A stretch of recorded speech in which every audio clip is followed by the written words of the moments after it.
Every 4 years, the World Cup subjects the sport of football to a unique level of emotional volatility. The stakes aren't just professional, they are geopolitical, with the weight of entire nations resting on the field. That pressure routinely breaks some of the most unflappable professionals in the game. When the window for success is this narrow and the scrutiny this absolute, composure can evaporate in a single second. Unlike the constant cycle of club football, there is no next season here. Most players get 2 or 3 cracks at this tournament before their career window slams shut, a sense of urgency that makes even the most irrational actions feel understandable in the moment. Because of that intensity, many of the specific regulations and tactical standards we see today began as emergency repairs. They were born in the moments when the tournament's pressure forced the sport to a breaking point. In 1974, the Dutch national team arrived with a revolutionary philosophy called total football. It was an aesthetic, fluid system that prioritized creativity and the beautiful use of space. If you look at the pitch from above, you can see the constant swapping of positions.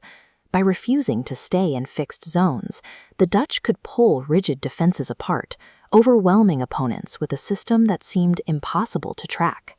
But in the 1974 final, West Germany offered a different answer.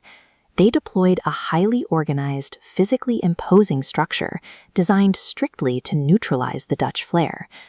This was a direct collision of ideologies, a team playing to express an ideal versus a team playing strictly to win.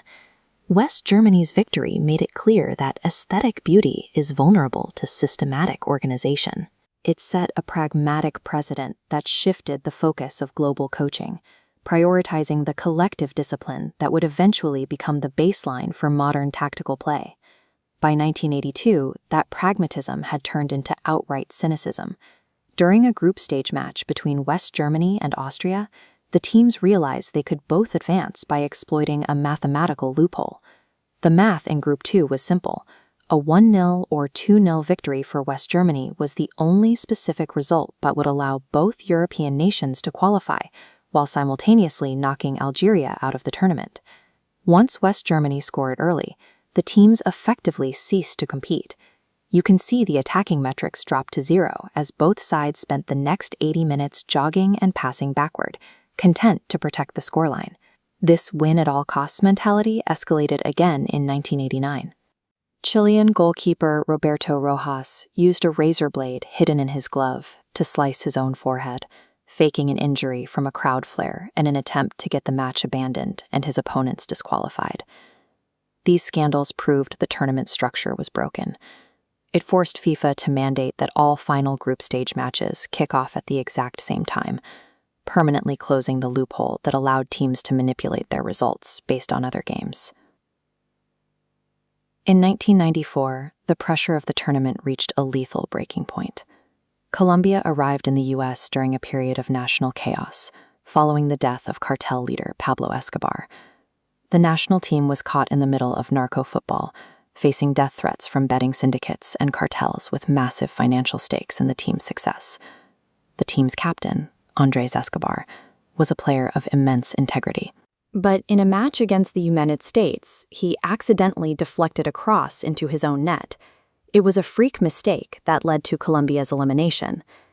10 days after returning home to Medellin, Escobar was confronted and murdered outside a nightclub, a direct retaliation for the mistake on the pitch. This tragedy showed the absolute ceiling of the tournament's pressure. It proved that when geopolitical and financial stakes collide, the athletes themselves become the most vulnerable part of the system. Every modern World Cup broadcast is shaped by these historical failures. The game we see today is a direct response to the moments when the sport couldn't handle its own weight. The intense clinical scrutiny of the VAR monitor is a product of this institutional paranoia. It is an attempt to ensure that deceptions like the one in 1989 can never happen again.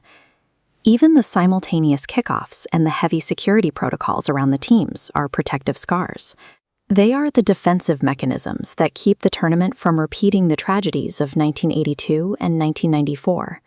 The World Cup remains the ultimate test of the sport, precisely because it is the only stage intense enough to reveal these fractures, forcing football to constantly break its own rules so it can rebuild itself for the next generation.